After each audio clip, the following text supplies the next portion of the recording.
Ibnu Ishaq berkata, orang pertama yang membacakan Al-Quran secara terbuka di depan umum di Makkah setelah Rasulullah adalah Abdullah bin Mas'ud. Suatu hari, para sahabat Rasulullah berkumpul dan berkata, "Demi Allah, kaum Quraisy belum pernah mendengar bacaan Al-Quran secara terang-terangan. Siapa yang berani memperdengarkannya kepada mereka?" Abdullah bin Mas'ud langsung menjawab, "Aku." Namun para sahabat menanggapi dengan khawatir, "Kami takut engkau akan celaka. Lebih baik yang melakukannya adalah seseorang yang punya keluarga besar yang bisa melindunginya jika Quraisy bertindak kasar." Tapi Abdullah bin Mas'ud tetap teguh. Ia berkata, "Biarkan aku saja, Allah pasti akan melindungiku." Keesokan paginya, saat waktu duha dan kaum Quraisy sedang berkumpul di balai pertemuan, Abdullah bin Mas'ud pergi ke makam. Ia berdiri di sana dan mulai membaca Al-Quran dengan suara lantang. Tuhan yang Maha Pemurah yang telah mengajarkan Al-Quran. Quran Surah Ar-Rahman ayat 1-2. Orang-orang Quraisy terdiam mendengarkan. Beberapa dari mereka berkata, "Apa yang dibaca oleh anak Ummu Abd itu?" Yang lain menimpali, "Itu bacaan dari apa yang dibawa oleh Muhammad." Begitu menyadari isi bacaan itu, mereka pun bangkit mendatangi Abdullah bin Mas'ud dan memukulinya. Tapi ia tidak berhenti. Ia terus membaca hingga mencapai ayat tertentu, lalu kembali ke para sahabatnya dengan wajah penuh luka. Mereka berkata kepadanya, "Inilah yang kami khawatirkan akan terjadi padamu." Namun Abdullah bin Mas'ud menjawab, "Sejak sekarang musuh-musuh Allah itu tak lagi berarti di mataku. Jika kalian mau, besok pagi aku akan mengulangi hal yang sama." Tapi para sahabat mencegahnya, "Jangan, apa yang kau lakukan hari ini sudah cukup. Mereka sudah mendengar sesuatu yang sangat mereka benci." Ibnu Ishaq berkata, Abu Sufyan bin Harb, Abu Jahal bin Hisham, dan Al-Akhnas bin Syarik bin Amr bin Wahab Ats-Tsaqafi, sekutu Bani Zuhrah, pada suatu malam keluar secara diam-diam untuk mendengarkan bacaan Rasulullah yang sedang melaksanakan solat malam di rumahnya. Ketiganya tidak saling mengetahui keberadaan satu sama lain. Mereka rela begadang demi mendengarkan bacaan beliau. Ketika fajar mulai menyingsing, mereka pun pulang dan secara kebetulan bertemu di salah satu jalan. Mereka pun saling mencela. Sebagian berkata kepada yang lain, "Jangan ulangi lagi hal ini. Jika ada orang-orang tak waras di antara kita yang melihat, pasti akan timbul kecurigaan pada diri mereka." Setelah itu, mereka pun berpisah. Namun pada malam berikutnya, masing-masing dari mereka kembali melakukan hal yang sama. Mereka kembali diam-diam begadang hanya untuk mendengarkan bacaan Rasulullah. Dan lagi-lagi ketika fajar menyingsing, mereka bubar dan bertemu di jalan yang sama. Ucapan mereka pun kembali seperti malam sebelumnya. Setelah itu, mereka berpisah lagi. Malam ketiga mereka mengulanginya lagi. Mereka kembali mendengarkan bacaan Rasulullah hingga waktu fajar. Ketika mereka bertemu di jalan, salah seorang berkata, "Mari kita buat janji untuk tidak mengulangi perbuatan ini lagi." Mereka pun bersepakat dan pulang ke rumah masing-masing. Keesokan harinya, Al-Akhnas datang menemui Abu Sufyan di rumahnya. Setelah tiba, ia bertanya, "Wahai Abu Hanzalah, bagaimana pendapatmu tentang apa yang engkau dengar dari Muhammad semalam?" Abu Sufyan menjawab, "Wahai Abu Tsa'labah, demi Allah, ada sebagian yang aku dengar dan aku pahami maksudnya, dan ada juga yang aku dengar tapi aku tidak mengerti artinya." Al-Akhnas berkata, "Demi Allah, aku juga merasakannya seperti itu." Lalu Al-Akhnas pergi menuju rumah Abu Jahal. Setibanya di sana ia berkata, "Wahai Abu Al-Hakam, apa pendapatmu tentang apa yang engkau dengar dari Muhammad semalam?" Abu Jahal menjawab, "Dengar apa? Bukankah kita bersaing ketat dengan Bani Abdul Manaf dalam hal kehormatan? Mereka memberi makan, kita juga melakukan hal yang sama. Mereka menanggung orang-orang lemah, kita juga melakukannya. Mereka memberi, kita juga memberi." Mendengar itu, Al-Akhnas pun berdiri dan pergi meninggalkan Abu Jahal. Ibnu Ishaq berkata, ketika Rasulullah membacakan Al-Quran kepada mereka dan mengajak mereka kepada Allah, mereka malah mengejek dan berkata, "Hati kami tertutupi dari apa yang engkau serukan." Maksudnya, mereka tidak memahami apa yang beliau sampaikan. Dan di telinga kami ada sumbatan. Artinya mereka mengaku tidak bisa mendengarkan dengan jelas apa yang beliau bacakan. Ibnu Ishaq berkata, orang-orang Quraisy mulai meneror siapa saja yang memeluk Islam dan mengikuti Rasulullah. Setiap kabilah menangkap orang-orang Muslim dari sukunya, lalu memenjarakan mereka, menyiksa mereka, membiarkan mereka kelaparan dan kehausan, bahkan menjemur mereka di tengah panasnya padang pasir Makkah saat musim panas. Kaum muslimin yang lemah menjadi sasaran utama penyiksaan. Mereka diuji dengan penderitaan yang sangat berat demi mempertahankan keyakinan. Sebagian ada yang goyah karena beratnya ujian, tetapi sebagian lainnya tetap bertahan. Allah menjaga mereka dari kejahatan kaum Quraisy. Salah seorang yang teguh adalah Bilal, seorang mantan budak Abu Bakar. Ia berasal dari Bani Jumah dan bernama lengkap Bilal bin Rabah. Ibunya bernama Hamamah. Bilal memeluk Islam dengan penuh ketulusan dan hati yang bersih. Umayyah bin Khalaf, salah satu pemuka Quraisy dari Bani Jumah, menyeret Bilal keluar rumah saat matahari berada di puncak terik. Ia membaringkan Bilal di atas pasir panas Makkah dan memerintahkan agar batu besar diletakkan di dadanya. Umayyah berkata kepada Bilal, "Demi Allah, engkau akan tetap seperti ini sampai mati, kecuali jika engkau kafir kepada Muhammad dan menyembah Al-Lata dan Al-Uzza." Namun Bilal hanya menjawab, "Ahad, Ahad." Ia mengulanginya lagi dan lagi, "Tuhan yang Maha Esa, Tuhan yang Maha Esa."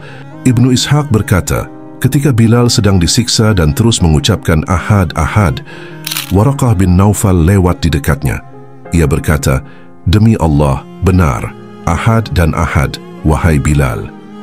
Ia kemudian menemui Umayyah bin Khalaf dan para penyiksa dari Bani Jum'ah, lalu berkata kepada mereka, "Jika kalian membunuh Bilal dalam kondisi seperti ini, sungguh aku akan memberkati tempat kematiannya." Sampai suatu hari Abu Bakar As-Siddiq lewat dan melihat Bilal disiksa. Rumah Abu Bakar memang berada di wilayah Bani Jum'ah. Ia berkata kepada Umayyah bin Khalaf, "Tidakkah engkau takut kepada Allah karena menyiksa orang miskin ini? Sampai kapan engkau akan terus menyakitinya?" Umayyah menjawab, "Kamulah yang merusak pikirannya.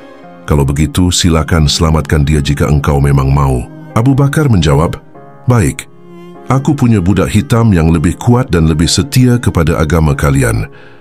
Bagaimana kalau kita tukar saja?" Umayyah berkata, "Aku setuju." Abu Bakar lalu menyerahkan budaknya kepada Umayyah dan mengambil Bilal sebagai ganti. Setelah itu, ia memerdekakan Bilal. Sebelum hijrah ke Madinah, Abu Bakar telah memerdekakan 6 budak dan Bilal adalah budak ke-7 yang ia bebaskan. Adapun ke-6 budak sebelumnya adalah: pertama, Amir bin Fuhairah yang ikut dalam perang Badar dan Uhud serta gugur dalam peristiwa Bi'ru Maunah. Kedua, Ummu Ubais. Ketiga, Zinnirah. Saat Abu Bakar memerdekakannya, matanya buta akibat siksaan yang berat. Kaum Quraisy mengejek dan berkata, matanya dicabut oleh Al-Lata dan Al-Uzza. Namun Zinnirah menjawab, "Demi rumah Allah, mereka bohong. Al-Lata dan Al-Uzza hanyalah berhala yang tak bisa berbuat apa-apa." Allah pun mengembalikan penglihatannya. Keempat dan kelima, An-Nahdiyah dan putrinya. Keduanya adalah budak milik seorang perempuan dari Bani Abduddar.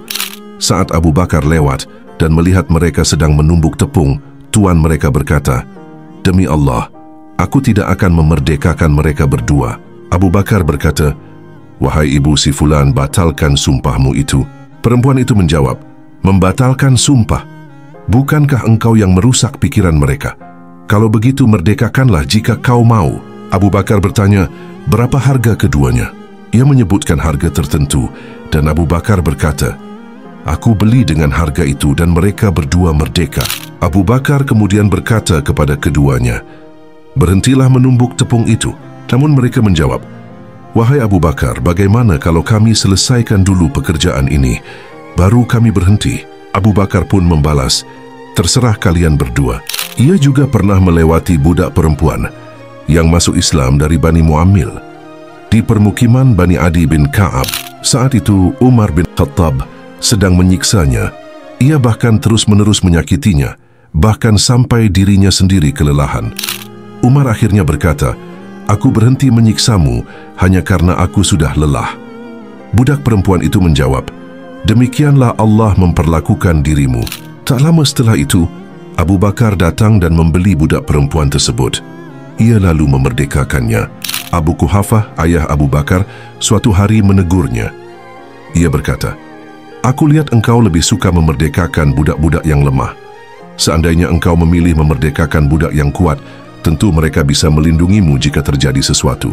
Abu Bakar menjawab dengan tenang, "Wahai ayahku, aku hanya melakukan apa yang dikehendaki oleh Allah." Seorang dari keluarga Abu Bakar menyampaikan bahwa Allah kemudian menurunkan ayat-ayat tentang Abu Bakar dan ucapannya kepada sang ayah. Firman Allah dalam Quran Surah Al-Lail ayat 5-21.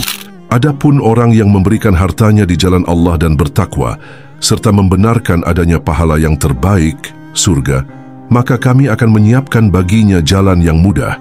Dan adapun orang yang bakhil dan merasa dirinya cukup, serta mendustakan pahala yang terbaik, maka kami akan menyiapkan baginya jalan yang sukar. Hartanya tidak bermanfaat baginya saat ia binasa. Sesungguhnya kamilah yang wajib memberi petunjuk, dan sesungguhnya milik kamilah akhirat dan dunia. Maka kami peringatkan kalian dengan neraka yang menyala-nyala, yang tidak akan dimasuki kecuali oleh orang yang paling celaka, yang mendustakan dan berpaling.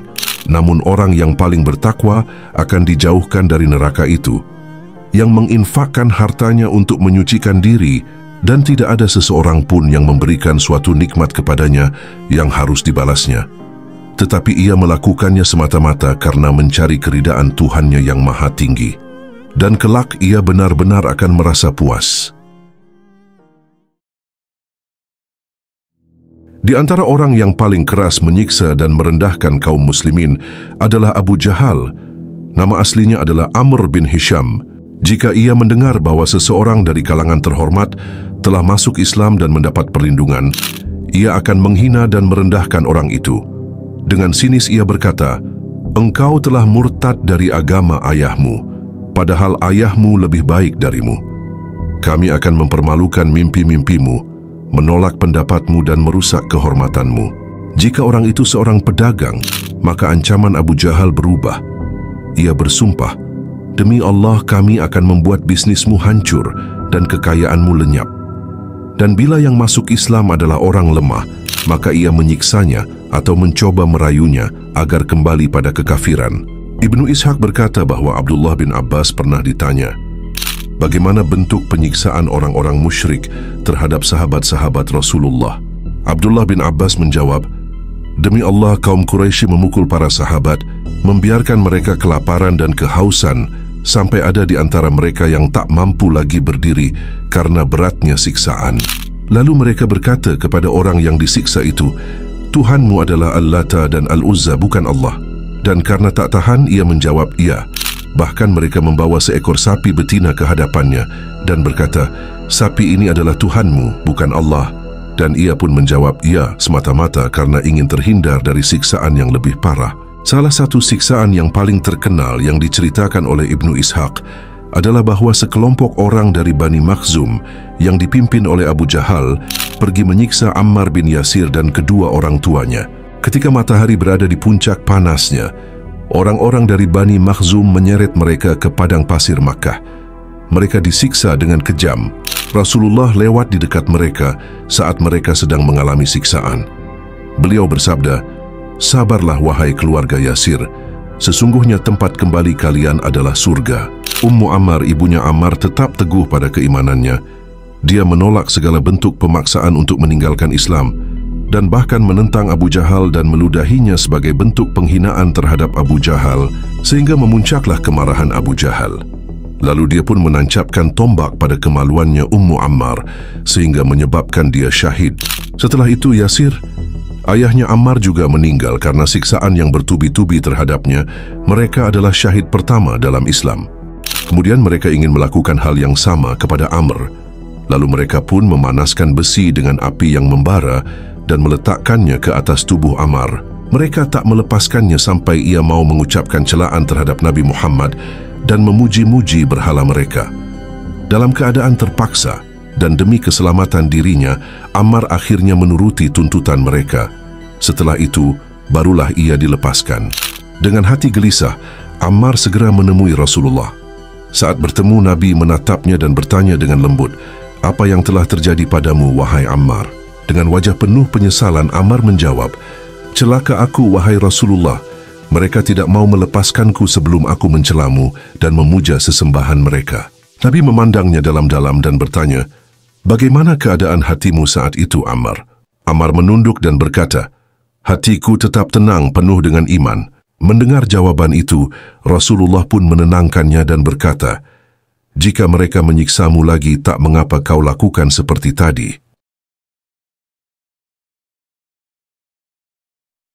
Ibnu Ishaq meriwayatkan bahwa Rasulullah Shallallahu Alaihi Wasallam terus menyaksikan penyiksaan dan penderitaan yang dialami oleh para sahabatnya untuk mempertahankan iman mereka. Beliau sangat sedih melihat itu semua. Hatinya terluka karena meskipun beliau mulia di sisi Allah dan dihormati di sisi pamannya, Abu Thalib, namun beliau tidak sanggup memberikan perlindungan bagi para pengikutnya.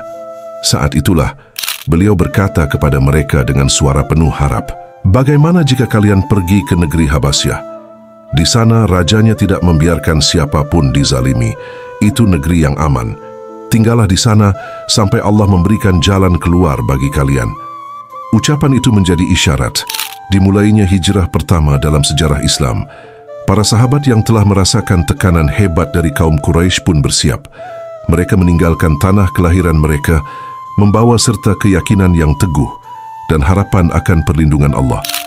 Mereka hijrah ke Habasyah, sebuah tanah asing yang menjanjikan ketenangan dan keadilan.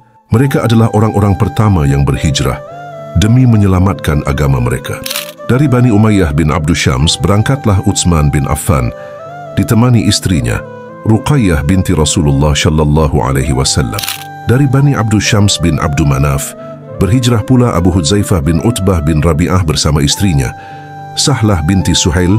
Di Habasyah, Sahlah melahirkan seorang putra yang kemudian diberi nama Muhammad bin Hudzaifah. Dari Bani Asad bin Abdul Uzza ikut serta Az-Zubair bin Awwam, seorang pemuda pemberani dari keluarga Khuwailid bin Asad.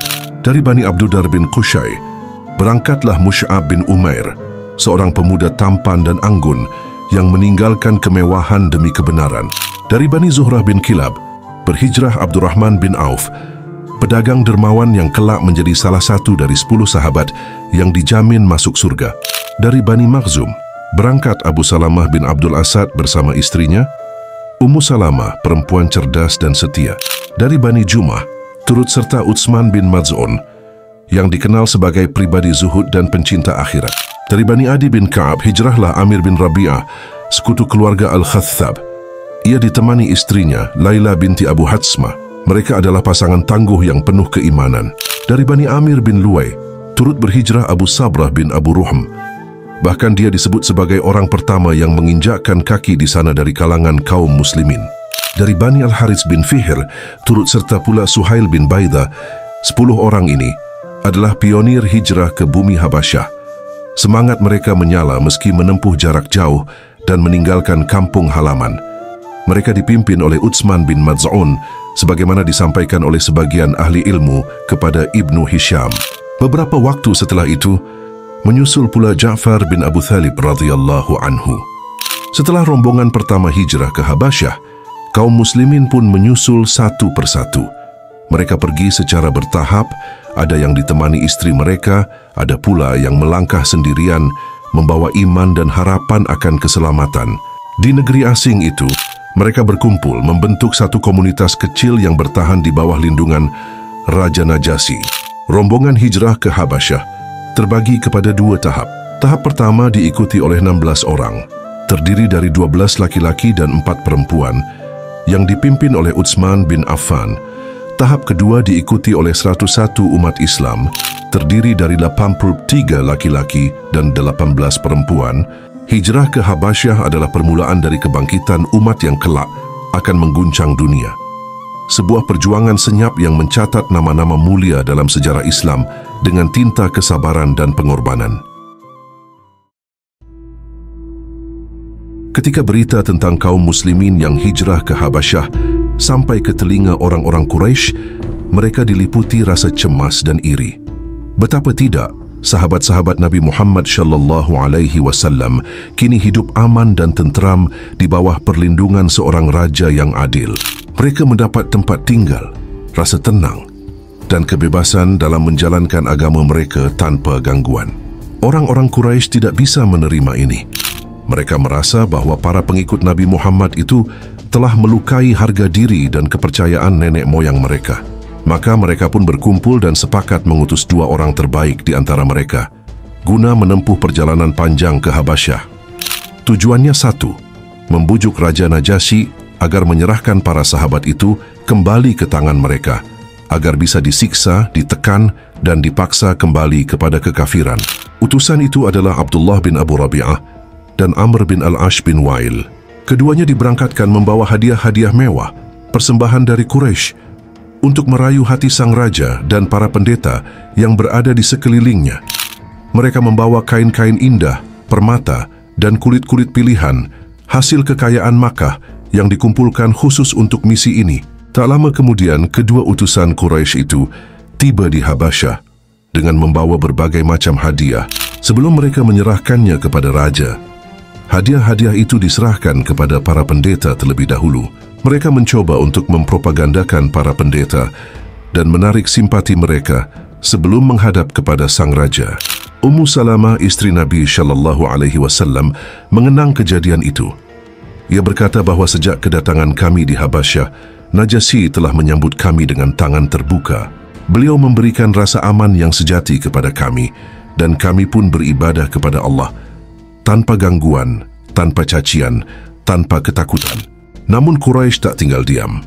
Mereka mengutus 2 utusan dengan pesan tegas agar mereka tidak kembali ke Makkah dengan tangan hampa. Mereka diperintahkan untuk membujuk para pendeta terlebih dahulu sebelum menemui sang raja. Maka mereka pun mendatangi satu persatu pemuka agama di istana Najasyi, menyerahkan hadiah, lalu berkata, "Telah masuk ke negeri Tuan Raja ini sekelompok orang yang tersesat. Mereka meninggalkan agama leluhur mereka, namun juga tidak memeluk agama kalian.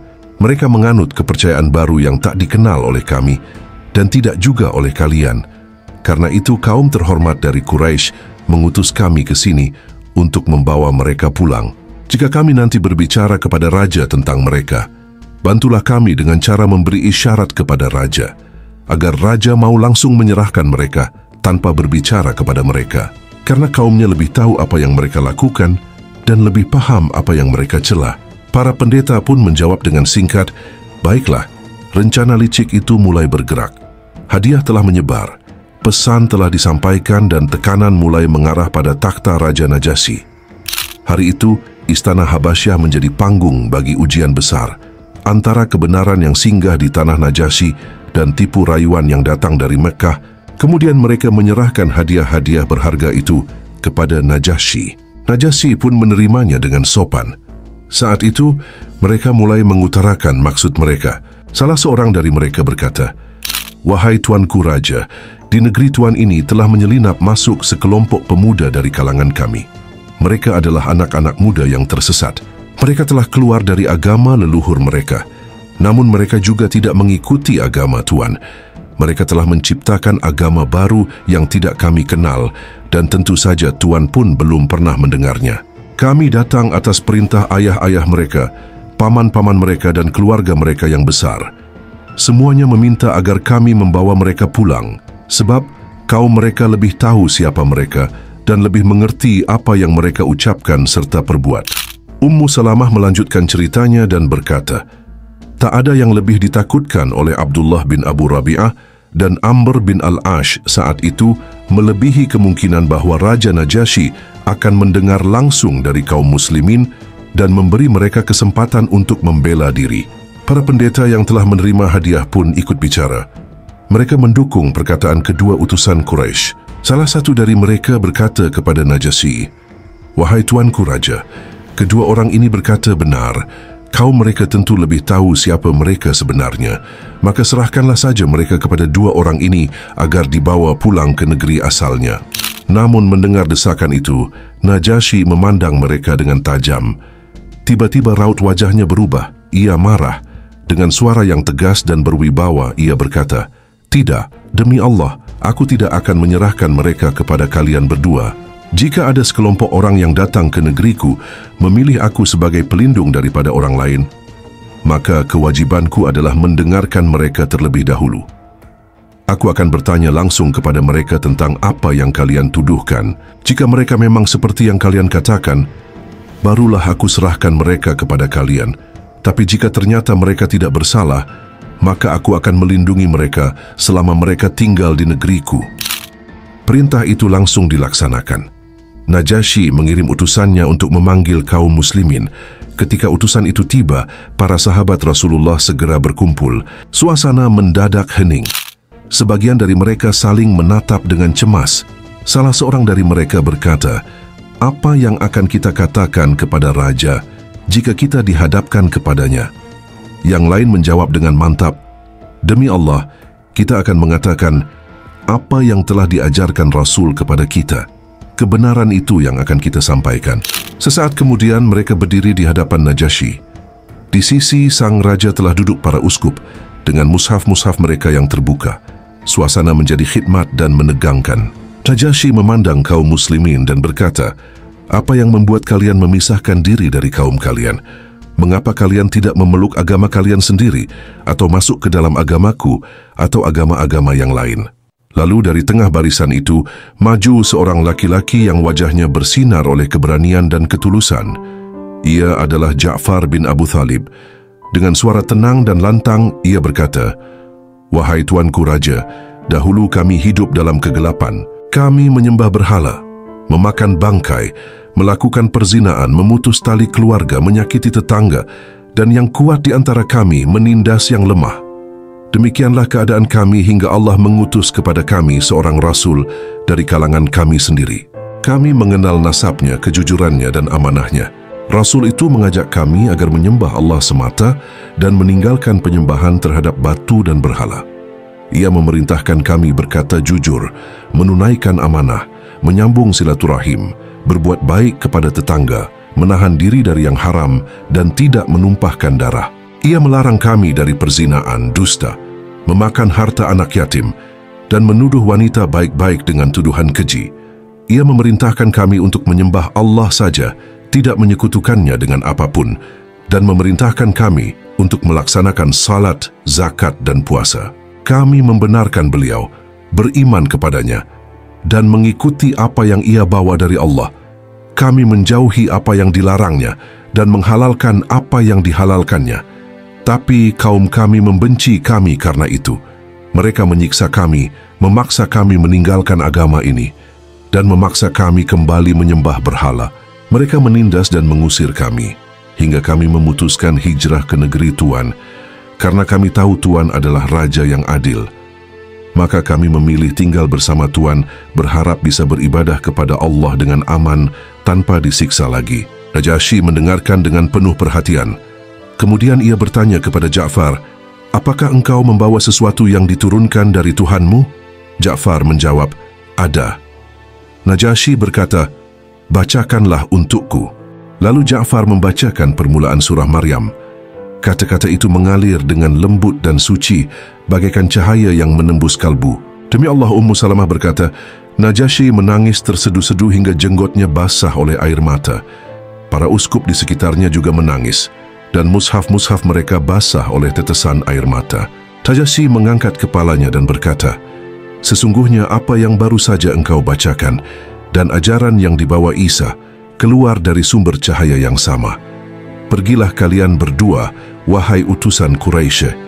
Demi Allah, aku tidak akan menyerahkan mereka kepada kalian, dan mereka tidak boleh diganggu." Kedua utusan Quraisy keluar dengan tangan hampa.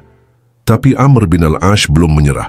Ia berkata, "Demi Allah, besok aku akan kembali dan menghancurkan keyakinan mereka di hadapan raja." Tapi Abdullah bin Abu Rabi'ah memperingatkannya, "Jangan kau lakukan itu. Mereka memiliki kerabat dan pendukung. Jangan sampai kita memperkeruh masalah." Namun Amr tetap pada niatnya. Keesokan harinya ia kembali menghadap Najasyi. Dengan nada licik ia berkata, "Wahai tuanku raja, mereka berkata sesuatu yang aneh tentang Isa bin Maryam. Suruhlah mereka menghadap kembali dan tanyakan kepada mereka apa yang mereka yakini tentang Isa." Najasyi pun memanggil kembali kaum muslimin. Ummu Salamah berkata, "Kami belum pernah menghadapi ujian seberat itu. Kami khawatir jika jawaban kami membuat raja murka, maka semua perlindungan akan hilang." Sebagian dari mereka berkata, "Apa yang akan kita katakan?" Yang lain menjawab, "Kita akan katakan apa yang difirmankan Allah dan yang dibawa oleh Rasulullah." Itu saja. Mereka pun kembali menghadap Najasyi. Raja bertanya, "Apa keyakinan kalian tentang Isa bin Maryam?" Ja'far menjawab dengan yakin, "Kami meyakini bahwa Isa bin Maryam adalah hamba Allah, Rasulnya, ruh darinya, dan kalimatnya yang ditiupkan ke dalam rahim Maryam yang suci." Raja Najasyi kembali menundukkan kepala, lalu mengangkatnya dengan wajah yang tenang. Ia berkata, "Demi Allah, Isa tidak lebih dari seperti yang engkau katakan itu." Lalu ia berpaling kepada para pendetanya dan berkata, "Apa yang kalian dengar? Aku bersaksi bahwa mereka ini benar. Mereka adalah tamu-tamuku dan mereka hidup di bawah perlindunganku. Siapapun yang mengganggu mereka berarti telah mengganggu aku sendiri." Lalu dengan gerakan yang tegas, Najasyi menunduk dan memukul tanah dengan telapak tangannya, lalu meraih sebatang tongkat. Ia mengangkatnya tinggi dan berkata dengan penuh keyakinan, "Demi Allah, apa yang dikatakan tentang Isa bin Maryam tidaklah lebih lurus dari apa yang kalian yakini ini. Bahkan mengenai tongkat ini, perkataannya tidak lebih nyata daripada keyakinan kalian tentangnya." Para uskup yang duduk mengelilingi singgasananya menggertakkan gigi, mendengus kesal mendengar pernyataan sang raja. Tetapi Najasyi berpaling kepada mereka. Suaranya menggelegar dengan nada teguran, "Apa gerangan yang membuat kalian marah?" Lalu ia memandang kaum muslimin yang berdiri tenang di hadapannya dan berkata dengan suara yang lebih lembut namun penuh wibawa, "Kalian aman di negeri ini. Siapapun yang berani menyentuh kalian, dia akan binasa. Siapa yang merendahkan kalian, dia akan merugi. Bahkan jika seseorang memiliki gunung emas dan harus menyakitimu karenanya, maka sesungguhnya menyakitimu adalah hal yang paling kubenci. Dan hadiah-hadiah ini kembalikanlah kepada kedua utusan Quraisy itu. Demi Allah, Allah yang memberikan kekuasaan kepadaku tidak pernah menerima suap untuk menjadikan aku berkuasa. Lalu apakah pantas aku menerima suap dalam urusan ini? Allah tidak menerima suap untuk menjadikan manusia tunduk kepadaku, maka apakah layak aku memperbudak mereka gara-gara pemberian mereka?" Maka keluarlah kedua utusan Quraisy dari hadapan raja dalam keadaan putus asa dan kecewa. Segala upaya mereka gagal, sementara para sahabat yang berhijrah tetap tinggal di Habasyah, hidup damai di bawah perlindungan penguasa yang adil dan beriman. Hari-hari pun berlalu dalam ketenangan dan perlindungan. Namun kebahagiaan itu seolah retak ketika kabar buruk berhembus. Seorang bangsawan Habasyah bangkit dengan ambisi mengkudeta Najasyi, hendak merebut tahtanya. Maka kecemasan menyelimuti kaum muslimin. Belum pernah mereka merasa takut seperti hari itu. Jika orang itu berhasil menggulingkan sang raja, maka mereka tak tahu nasib apa yang menanti. Siapa yang akan memahami penderitaan mereka seperti Najasyi? Siapa yang akan melindungi mereka seperti beliau? Di tepian sungai Nil, dua pasukan bersiap menghadapi satu sama lain. Maka para sahabat saling bertanya, "Siapa di antara kita yang berani menyaksikan pertempuran dan kembali membawa kabar?" Zubair bin Awam, yang kala itu masih sangat muda, melangkah ke depan tanpa ragu, "Aku akan melakukannya." Mereka menyambutnya dengan semangat, mengisi kantong air dan menggantungkannya di dadanya. Dengan keberanian yang melebihi usianya, Zubair pun pergi menuju tempat pertempuran. Sementara itu, kaum muslimin yang tinggal menanti di belakang tak henti-hentinya mengangkat tangan ke langit, memanjatkan doa agar Allah menolong pemimpin yang telah memberi mereka tempat berlindung. Ketegangan menyelimuti mereka. Di balik doa dan harap, hati mereka terus gelisah menanti kabar. Dan tiba-tiba dari kejauhan terlihat Zubair berlari-lari, melambaikan bajunya tinggi-tinggi sebagai isyarat. Nafasnya terengah namun wajahnya bersinar membawa kabar kemenangan. "Bergembiralah," serunya. "Najasyi menang. Allah menolongnya dan negeri ini kembali aman." Tangis haru pecah. Mereka tak sanggup menyembunyikan kegembiraan. Najasyi kembali ke tahtanya dengan penuh kemenangan. Negeri Habasyah kembali damai. Di bawah naungan raja yang adil dan bertakwa itu, kaum muslimin hidup tentram hingga akhirnya mereka kembali ke Makkah untuk bersua kembali dengan kekasih hati mereka, Rasulullah Shallallahu Alaihi Wasallam.